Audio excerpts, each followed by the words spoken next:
ಎಲ್ಲಾ ಹಾನಿಯಿಂದ ಕೂದಲನ್ನು ರಕ್ಷಿಸುತ್ತೆ. ಬರೀ Amrut noni reach root premium hair oil. RSS अपना रुख साफ करे। आरएसएस चुप नहीं रह सकता। आरएसएस बताए कि क्या आरएसएस भी मानता है कि मोदी जी भगवान का अवतार हैं। 400 सीट इसलिए चाहिए क्योंकि उन्होंने मन बना रखा है कि वो संविधान को पलट के और रिजर्वेशन ख़त्म करेंगे। सरकार चलानी है तो वो तो 300 में भी चल जाती है। पंजाब के लोगों का दिल बहुत बड़ा होता है। अब प्यार से मांगते तो एक आध सीट दे देते, लेकिन अब धमकी दी है तो 1 जून को पंजाब के 3 करोड़ लोग बताएंगे, इस धमकी का जवाब देंगे। मुझे फ़क्र है कि मैं जेल जा रहा हूँ अपने देश को बचाने के लिए। भगत सिंह का चेला हूँ। पंजाब में मुझे लगता है कि 13 की 13 सीट जनता मन बना चुकी है, क्योंकि पिछले 2 साल की जो हमारी सरकार है, हमने यहाँ पे बिजली फ्री कर दी, हमने यहाँ पे स्कूल बना रहे हैं ठीक, मोहल्ला क्लिनिक बना रहे हैं, हॉस्पिटल बना रहे हैं, बच्चों को नौकरी दे रहे हैं, रोज़गार खूब दे रहे हैं, उससे जनता बहुत खुश है। तो 13 सीट आनी चाहिए। देश भर के हिसाब से अगर हम बात करें तो इंडिया ब्लॉक पर बीजेपी को लेकर क्या कुछ हुआ था आपको? बीजेपी कितनी सीटें जीतेगी इंडिया ब्लॉक में? बीजेपी को लेके लोगों में बहुत रोष है, क्योंकि लोग महंगाई से और बेरोज़गारी से बहुत त्रस्त हैं पूरे देश में। मैं अभी काफ़ी घूमा हूँ देश भर में। घर का खर्चा नहीं चल रहा, बच्चे बेरोज़गार बैठे हैं, तो लोगों को उम्मीद है कि प्रधानमंत्री उनके कुछ उसका समाधान निकालेंगे। लेकिन जब लोग टीवी ऑन करते हैं और प्रधानमंत्री जी को भाषण देते सुनते हैं, तो वो देखते हैं कि प्रधानमंत्री जी गाली गलौज कर रहे हैं। प्रधानमंत्री जी कहते हैं अगर आपने इंडिया गठबंधन को वोट दिया तो ये अगर 2 भैंस है तो 1 भैंस खोल के ले जाएंगे। एक भाषण में प्रधानमंत्री जी ने कहा कि अगर आपने इंडिया गठबंधन को वोट दिया तो ये आपके घर की टूटी खोल के ले जाएंगे। अगर आपने इंडिया गठबंधन को वोट दिया तो ये आपका मंगलसूत्र छीन के ले जाएंगे।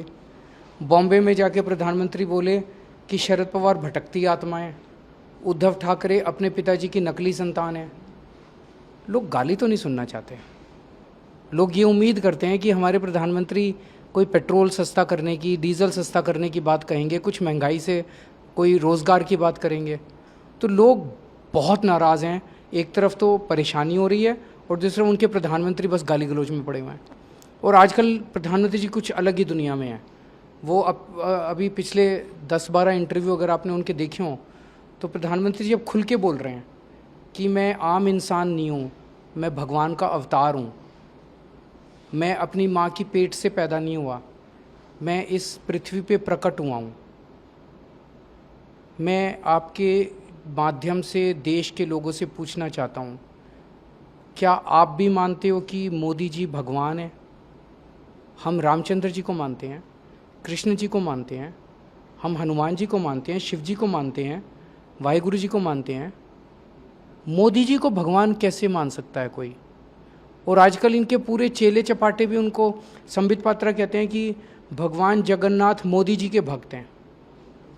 नड्डा साहब कहते हैं कि मोदी जी देवताओं के देवता हैं। पता नहीं कौन सी दुनिया में जी रहे हैं ये लोग। जनता त्रस्त हो रही है, जनता के घर का खर्चा नहीं चल रहा, महंगाई हो रही है, बच्चे बेरोजगार बैठे हैं और ये अपने आप को भगवान माने बैठे हैं। हमको सबको तो कीड़े मकोड़े समझते हैं ये लोग। ये दूसरा मुद्दा जिसे लेकर आप लगातार, और मैं आपके माध्यम से आरएसएस से पूछना चाहता हूँ, आरएसएस अपना रुख साफ करे। आरएसएस चुप नहीं रह सकता। आरएसएस बताए कि क्या आरएसएस भी मानता है कि मोदी जी भगवान का अवतार हैं। ये दूसरा मुद्दा जिसे लेकर आप लगातार हमला हो रहे हैं, सवाल उठा रहे हैं कि बीजेपी अगर सत्ता में आती है, जो 400 सीटों की बात हो रही है, अगर उन्हें मिलती है तो रिजर्वेशन खत्म कर सकते हैं। इस पर प्रधानमंत्री ने कई बार स्पष्टीकरण दिया कि हम ऐसा बिल्कुल नहीं करेंगे, हम तो चाहते हैं कि रिजर्वेशन। तो 400 सीट क्यों चाहिए इनको? 400 सीट इसलिए चाहिए क्योंकि उन्होंने मन बना रखा है कि वो संविधान को पलट के और रिजर्वेशन ख़त्म करेंगे। सरकार चलानी है तो वो तो 300 में भी चल जाती है। तो 400 सीट चाहिए, 400 सीट चाहिए। तो इनके अंदर से पता चला कि ये रिजर्वेशन ख़त्म, SC, ST और OBC का रिजर्वेशन ख़त्म करना चाहते हैं। जब पकड़े गए तो अब वो मुद्दे को घुमाने की कोशिश कर रहे हैं।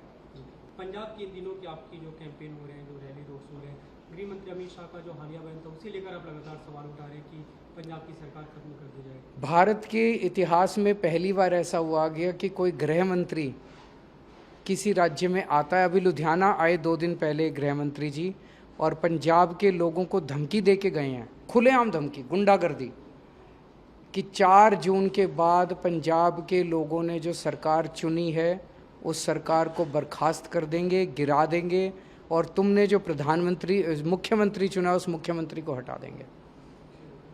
कैसे हटा देंगे जी? 117 में से 92 सीट है, ईडी भेजोगे, सीबीआई भेजोगे, क्या करोगे? डराओगे, धमकाओगे, खरीदोगे, क्या करोगे? मतलब खुलेआम गुंडागर्दी मचा रखी है। तो मैं अमित शाह जी को कहना चाहता हूँ, पंजाब के लोगों का दिल बहुत बड़ा होता है। आप प्यार से मांगते तो एक आध सीट दे देते, लेकिन अब धमकी दी है तो 1 जून को पंजाब के 3 करोड़ लोग बताएंगे, इस धमकी का जवाब देंगे। आपको 2 जून को जेल जाना था, सबसे तिहाड़ और सुप्रीम कोर्ट में अपील की गई। ನನ್ನ ಜೀವನದಲ್ಲಿ ನಾನು ಮಾತ್ರವಲ್ಲ, ನನ್ನ ಕೂದಲು ಕೂಡ ಆಗಿರಬೇಕು ಸ್ಟ್ರಾಂಗ್ ಅಂಡ್ ಸ್ಟೈಲಿಶ್. ಬರೀ Amrut noni reach root premium hair oil ನೊಂದಿಗೆ. Rich root premium hair oil. तो आप तैयार हैं फिर से जेल जाने? मैं बिल्कुल तैयार हूँ और मुझे फ़क्र है कि मैं जेल जा रहा हूँ अपने देश को बचाने के लिए। भगत सिंह का चेला हूँ। भगत सिंह देश को आज़ाद कराने के लिए फांसी पे चढ़ गए। मुझे अगर देश को बचाने के लिए इस तानाशाही और इस गुंडागर्दी से जो माहौल इन्होंने बना रखा है, कहीं सरकार गिरा देते हैं, किसी के एमएलए तोड़ देते हैं, शिवसेना के 2 टुकड़े कर दिए, एनसीपी के 2 टुकड़े कर दिए, सरकारें गिरा दी, सारे भ्रष्टाचारियों को अपनी पार्टी में इस तानाशाही के खिलाफ अगर मुझे 100 बार भी जेल जाना पड़े अपने देश को बचाने के लिए, मैं उसमें अपना गौरव महसूस करूँगा। ಅನುಕ್ಷಣದ ಸುದ್ದಿಗಳಿಗಾಗಿ ವಿಸ್ತಾರ ನ್ಯೂಸ್ ಯೂಟ್ಯೂಬ್ ಚಾನೆಲ್ ಸಬ್ಸ್ಕ್ರೈಬ್ ಮಾಡಿ. ಹೊಸ ಸುದ್ದಿಗಳ ನೋಟಿಫಿಕೇಶನ್ಗಾಗಿ ಬೆಲ್ ಐಕಾನ್ ಕ್ಲಿಕ್ ಮಾಡಿ. ಲೇಟೆಸ್ಟ್ ಅಪ್ಡೇಟ್ಸ್ಗಾಗಿ www.vistaranews.com ವೆಬ್ಸೈಟ್ಗೆ ವಿಸಿಟ್ ಮಾಡಿ. ಅಂಗೈಯಲ್ಲೇ ಜಗತ್ತಿನ ಸುದ್ದಿ ತಿಳಿಯಲು ವಿಸ್ತಾರ ನ್ಯೂಸ್ ಕನ್ನಡ ಆಪ್ ಡೌನ್ಲೋಡ್ ಮಾಡಿ.